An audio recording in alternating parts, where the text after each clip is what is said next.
With sales season upon us, we've come down to Goffs and to their premier yearling sale in the latest edition of This Racing Life.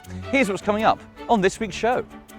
We spend the day with Pat Owens to get an insight on a trainer's life at the sales. Horses gotta walk out and you gotta feel something, you know? Like you go to a restaurant, they bring out a plate of food and you're like, oh, that looks good. Or you go to a nightclub, you see a girl and you're like, hey.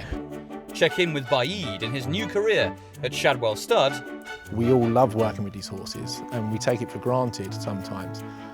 The public don't get that opportunity, so let's let them come in. And pay a visit to the National Horse Racing Museum. I mean, what amazing news to have Her Majesty as our patron. And the Queen has taken on the National Stud and the TBA.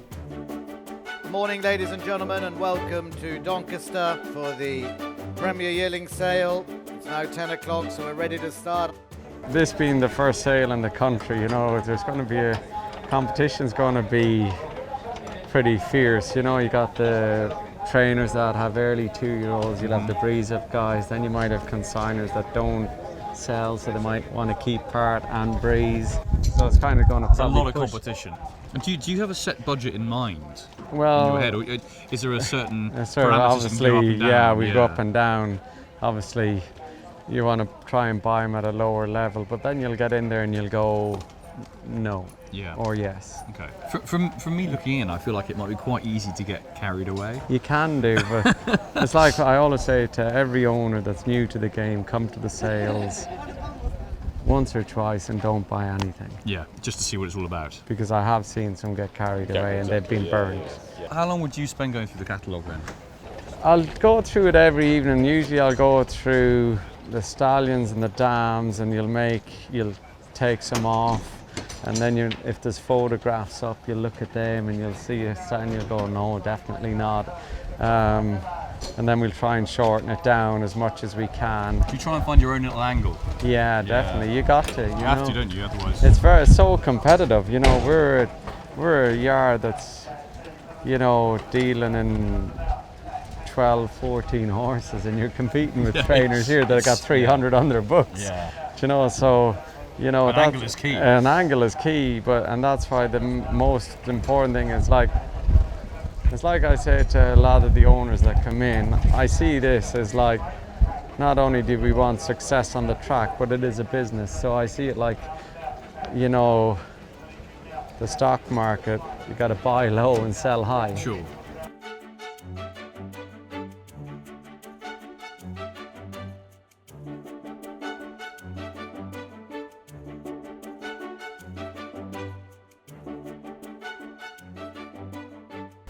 So this horse already, you can see when it came out, it's a bit through its shoulders and that, a bit less developed. Okay. I can tell actually. You can see. Yeah, you can see more of the definition in the skeleton. Yeah. There's more skeleton than flesh, if that makes sense. Yeah, you know, than muscle. And would that be a concern? No, that's just needs time. Yeah, yeah. You see when she puts her hock down, it gives a little jiggle. Yeah. So that needs to strengthen up a little bit. Then you just look at the walk, she's tracking up, like she puts the front foot down and the back foot, the further it ends up in front of the front foot, the best. We train bulldog drumming 2-1 on the weekend, so our client is quite interested obviously in the Havana Grey. Keeping in the family, yeah, there he is, the drumming, the bulldog. The bulldog got the job done. So what we'll do in a situation like this, we'll look at him and make comparisons to bulldog drumming. Yeah. And just, you know, see if there's any. With bulldog drumming, what kind of stuff would you be looking for, physique-wise? Yeah, like bulldog drumming, he's quite a solid, stocky horse. He wouldn't have a real long stride, but he's fine mover. You know, he moves like a sprinter, handled ground good the other day. So. I mean, to me, he looks great from the back. Yeah.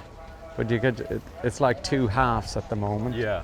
He's a nice top line, you know, from his ears to the top of his bum there. It seems, you know, when he walks.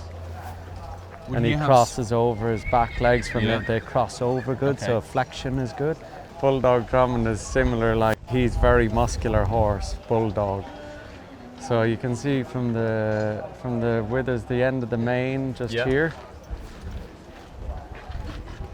This is all going to develop, plus from this point to this point is important. The length of your rein. But you can see how his head is like that, so in a finish he's hopefully going to drop his head and stick his nose out. Nice. So It's amazing you can tell that just from by looking at this. yeah, he's just like he looks a nice make and shape of horse, but like you say, very powerful back end from the point of his hock to just under here. This muscle here is very strong, powerful muscle, which is very important. For me, this horse so far is the one that does the most for me. When I bought my first horse, it was like, stop.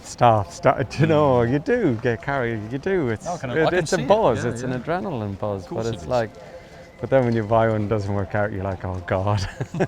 yeah. But it it's, happens, of course. You can't. Not everyone can be $1 million. No, and if you're buying big numbers, you're going to get good ones, aren't you? Yeah. But if you give somebody a low budget and say you can only buy 3 yearlings in the year, That's very difficult. if you say, right, if I give you like, I'm going to give you a chance, you've got the most you can spend is 15,000 on a yearling, and you can buy me 3 yearlings for the year.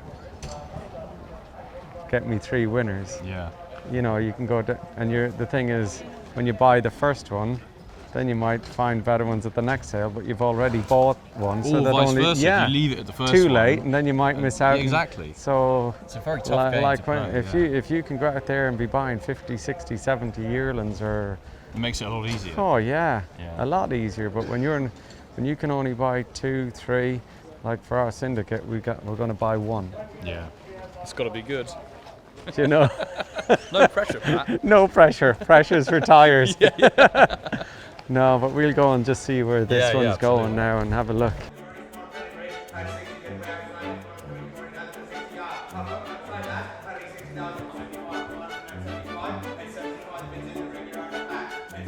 So you've seen her in the pre-parade, but you like to see her now, don't you? Yeah, so she had a good reaction, you know. This is all a bit, you know, a little bit chaotic, you know, noise, a confined space. So it's the confined space, I think. Sometimes you just feel like you see that gate there should maybe be a little bit higher if they got a spook, you know, some horses there wouldn't. But it's just, you know, when you've been around them so long, you just see little things. But, you know, you can see her heart rate is up a little bit. Yeah. Are you expecting us to go for a fair bit here? It's a tough call. She's nice. Sometimes they'll show themselves off better here than they will when we looked at them. Okay, yeah. You know. Which is annoying for you. Yeah, they should show themselves off worse. He's just gone into the ring now, so just bear with me and we'll see how we get on. We let all the bidding slow down anyway. Very well, looks around, come on, I'm going to give me away, come on, about a 40, 30, 10 bid, 10, about a 10 and bid, 10, about a 10, about a 10, 10, about a 10 and bid. Okay. No, we'll just see where we are. Sorry, 14, about a 14 bid now. She's going 14, don't worry. No, she's gone. I wouldn't go any more than this anyway. She's going to keep going. I wouldn't. It's very early in the sale season. You know, she is a nice filly, but what we were talking about, don't do anything. We leave it. I get about a 40,000 around the ring to be done. I get about a 40,000. She goes up top. I get about a 40,000. Last time. Carl Burke, thank you very much. 40,000 buys. So yeah, no, I knew good. straight away, like she opened the bidding at 10, and basically like what we were looking for, we're looking to secure another horse at a higher price that we know is going to go for quite a bit of money. So we're looking at a second horse maybe to, you know, run and hopefully win and to sell on. So it's like I said earlier, buy low, sell high. Sure. There's no point going in at the start. Like when you start buying horses, that's what you do, and then people know, oh, look at this guy, he's going bidding away, let's just keep going. Because you don't know who's the other opponent that's bidding. They could be up there. Nowadays, everything's online. They could be sat in a hotel in Japan for all we know. So yeah, I think for me, you just go in. Again, the longer you spend taking your time to bid on the horse, the more you get to see the horse go around the ring. So you might just see something at the very last minute and you go, sorry. No thanks. Yeah. So Well, I think you can walk away from that happy. I can walk away from that happy. You know, if it sells within your budget, and then you might leave and go, should I? But it's almost nice to know if a horse sells way out of your business, your limit, that it makes your decision so much easier because you just go, right, simple. Yeah. So, but now we go look at a few Can more. I ask you it's not a macabre question, but when you say that happens to you, for example, you don't get the horse and goes to someone who's a higher bidder, do you then follow its career and see what it does? Not really. No, you just kind of leave it in, I'm interested in the horses I'm training and my owners and my staff. Not the ones you've missed out. Why? That, well, But you'll see them it's only enter. going to torture you if they do well, anyway. Yeah, but it's like I always hear people going, "Oh, I was underbidder on this and I was underbidder on that," and I was. You do going hear to- that, don't you? All the time, but it's like, well, do you have the horse now? No, exactly, yeah. Is it going to benefit you financially, or is it going to bring any joy to you watching the race? Probably going to make you feel a bit, you Sick. got it. Yeah. So it's like, it's not going to bring you any satisfaction that way, not going to benefit you, the staff, the owners financially. So you can only train your own horses, your owners can only own them. So why worry, concentrate on what you've got. Those looking to buy all have their own angle for doing so, but here in the ring, it's the man with the gavel who has a unique perspective. This is the first day of yearling sales in Britain and Ireland. It's a big, long season. It goes right until the end of October. You know, I was talking to vendors last night, and they were asking what did I think a sale was going to be like, and don't really know. It's a bit like waiting before a football match, you know, for kickoff essentially. But we're a couple of hours into the sale at the moment, and it's going very well. Just shows that even, you know, however tough the economy might be or whatever is going on globally, outside the front gates, there's still demand for fast racehorses. There's the old adage, isn't there, that there's something for everyone at the sales. Would you agree with that? We have been tailing Pat Owens around this morning and trying to get an insight into what it's like to be a trainer at the sales who perhaps isn't, you know, got all the money to spend in the world. He's at a slightly lower level financially. Do you think for him there's a chance to get a decent one here as well? Definitely. We've catalogued just short of 480 horses. There literally is. I mean, it is a cliche. There is a horse here for everyone, but there really genuinely is. We've been quite careful in terms of selecting them. You know, we select them based on athleticism and precocity. They're not all going to make 100 grand. We would love it as a sales company if they all made six figures, but it doesn't work like that.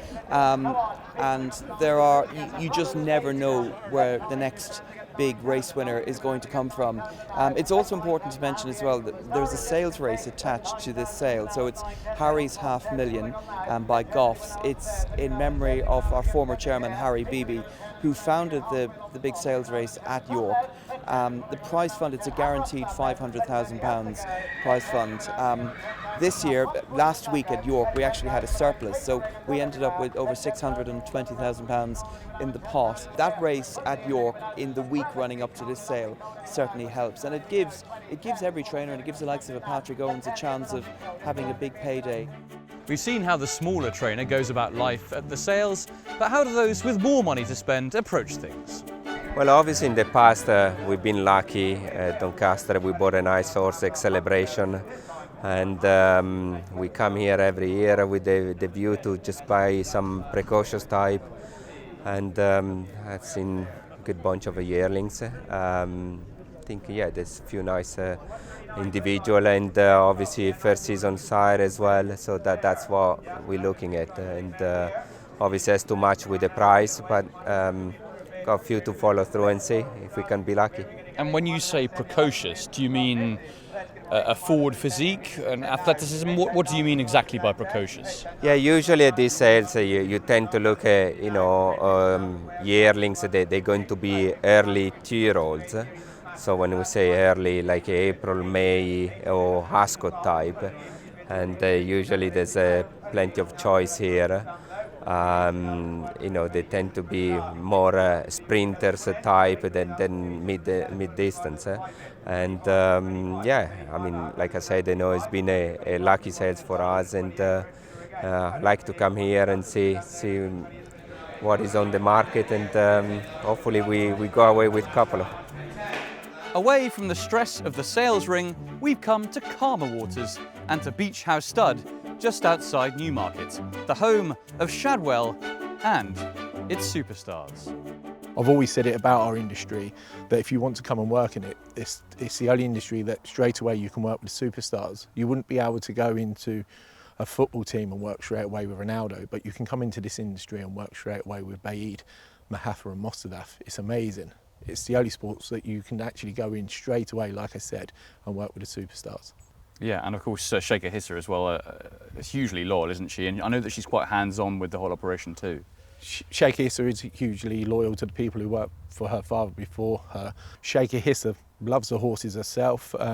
I've mentioned before that she loves those horses as much as the person who looks after them on a daily basis, and probably more so. She knows those horses just as well. It's her passion. It isn't something that she just does, you know, on the spur of the moment. It's her passion, and it trickles down to everybody else who's here. Jack, got to say, I'm feeling quite starstruck so close to Baaeed. What I loved about you going into the paddock here is he's just come straight over to you. Yeah, he's lovely, and I got to, I'm pretty starstruck as well. It's so surreal looking after a horse of his calibre. I mean, it's probably every person's dream to do so, really. I mean, mine definitely. My goal was to work with the best horses, and I'm working with one of the best horses of his generation. And it does kind of feel like yesterday that he was winning the Juddmonte International at York, winning at Ascot, all those massive Group 1 victories he had. It doesn't seem that long ago. No, it doesn't. And I think the Juddmonte's the one which sticks out in everyone's head of the first time over a mile too. Mm-hmm. And to beat the horses he beat, the style he beat him, I think it blew everyone back. It certainly gave me goosebumps, and re-watching it when they just had the renewal of the Juddmonte, had the exact same feeling. And then now I get to work with him. I get to come in the day of the Juddmonte, the day after the Juddmonte, and get to look after the horse which won it a couple of years ago. And I guess if you have a mare, it's a bit of a no-brainer to send her to Baaeed, given his exploits on the racecourse. Exactly. As I say, he was rated 135, and that speaks for itself in terms of ranking him as one of the greatest racehorses of the modern era, if not all time. He's certainly one of the most exciting stallion prospects to retire to stud in recent years, and breeders have definitely seen that. In terms of on the track, he was just remarkable. 6 Group 1 wins in blistering style, pure brilliance. And I say to date, he's beaten the winners of 45 Group 1 races. So it says a lot of what he beat. And yeah, he's definitely been supported in the covering barn. And the first foals we've seen have been fantastic. There's some lovely foals out there, and we very much look forward to the foal sales later this year.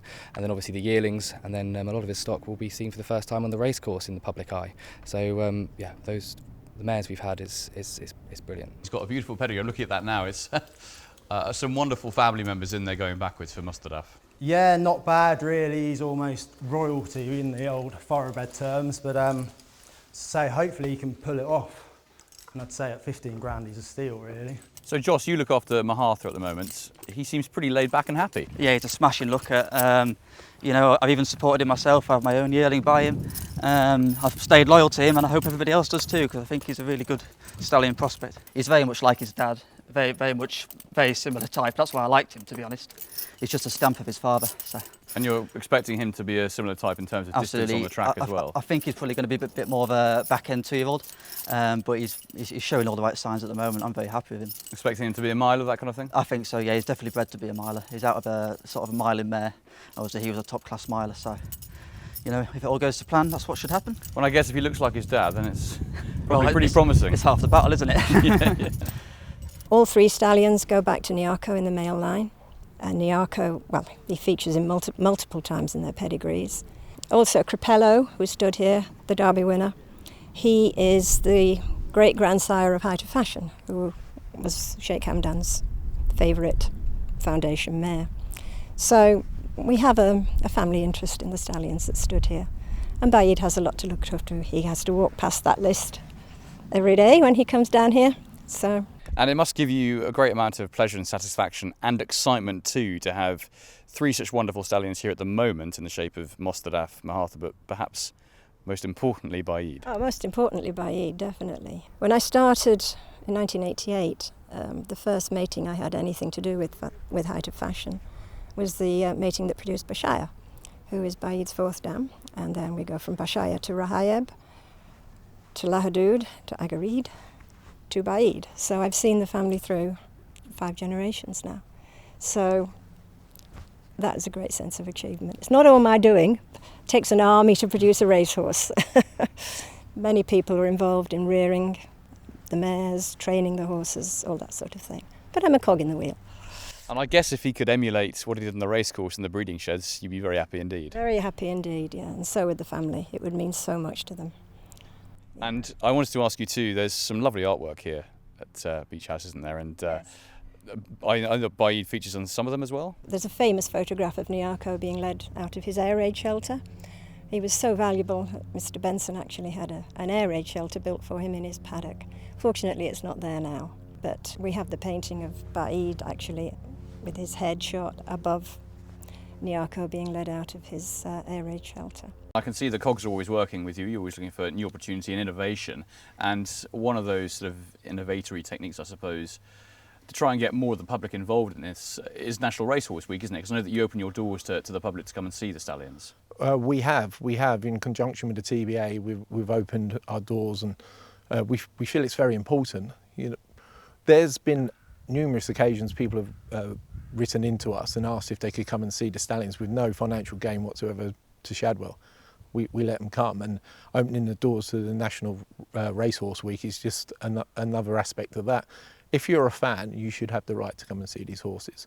As I've said previously, that we all love working with these horses, and we take it for granted sometimes. The public don't get that opportunity, so let's let them come in and let's let them see the horses, and also let's show them how well they're looked after as well. It's so important. 40% of all stock on our farm are retired racehorses. The geldings, retired mares, retired stallions. We feel it's so important that we look after them, that we have them here and we take great care of them, and that's very important to the family, and we really want to emphasise that we look after our stock. And I wanted to ask you a question about how the mares are dealt with here at Shadwell. So the mares come across from Derrinstown in Ireland around about late November. They go across to the nunnery where Dan Lott and his team will foal down the mares. Once the mares are ready to be covered, they come across the beach house to Ian Sissons and his team. Ian's job is to get the mares in foal.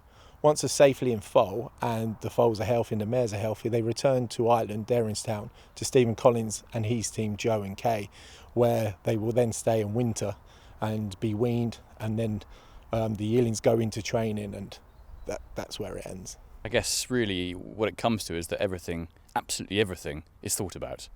It's thought about to the finest details. Ireland, they grow fantastic bone over there. As I said recently, I've been going over to have a look at Baaeed foals, and you can really see the bone there, and there's a reason why they grow group winners over there, stakes winners all the time. So the animals look fantastic in Ireland, and huge credit has to go to our Irish team for rearing these animals. I've got to ask, now you mentioned Baaeed's foals, do you like what you see so far?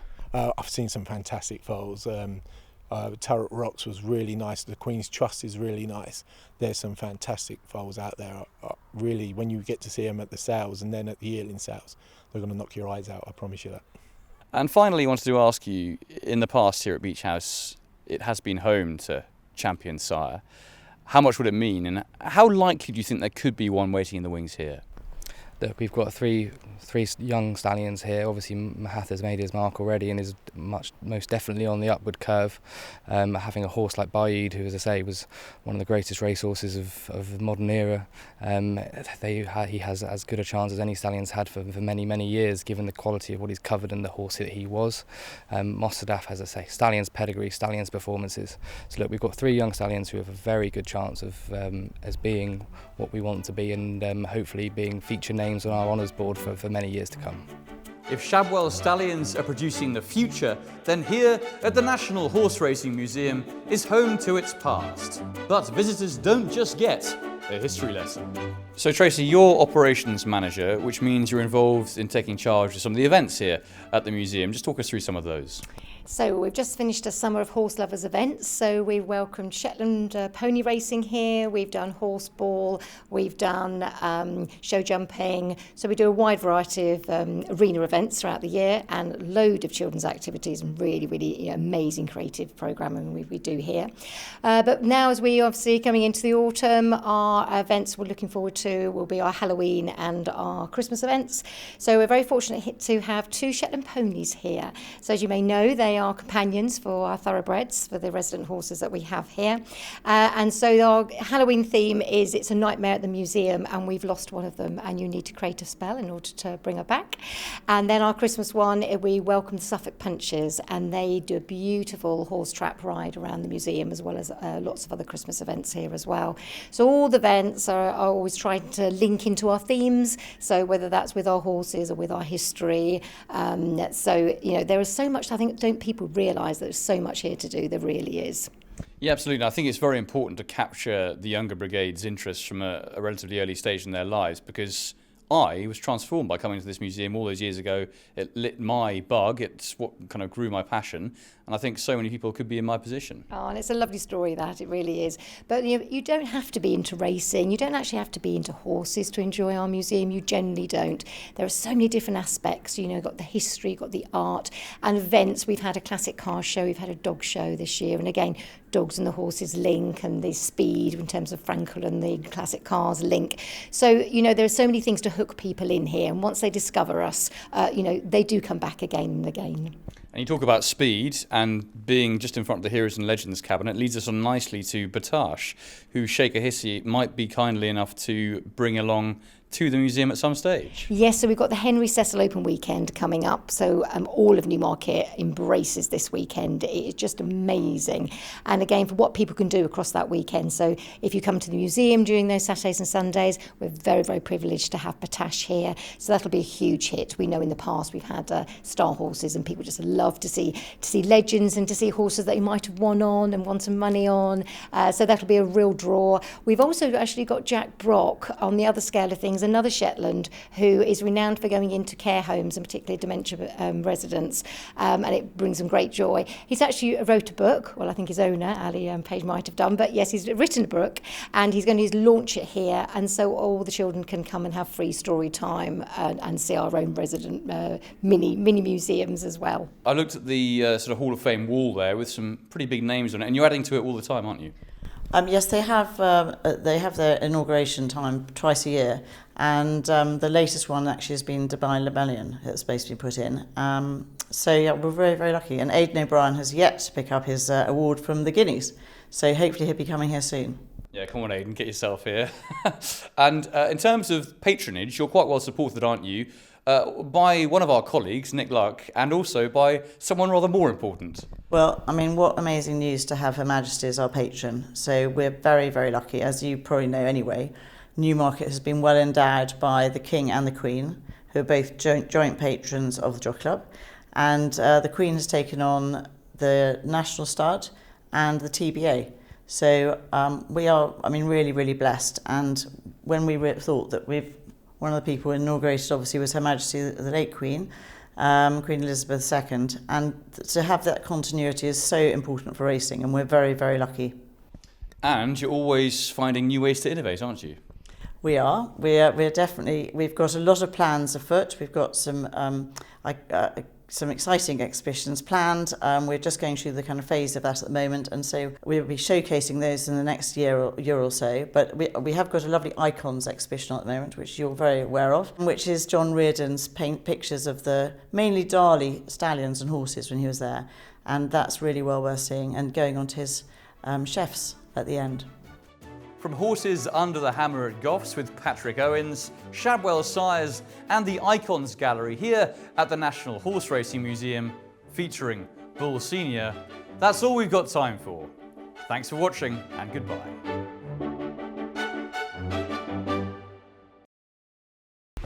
Watch live racing now on racingtv.com.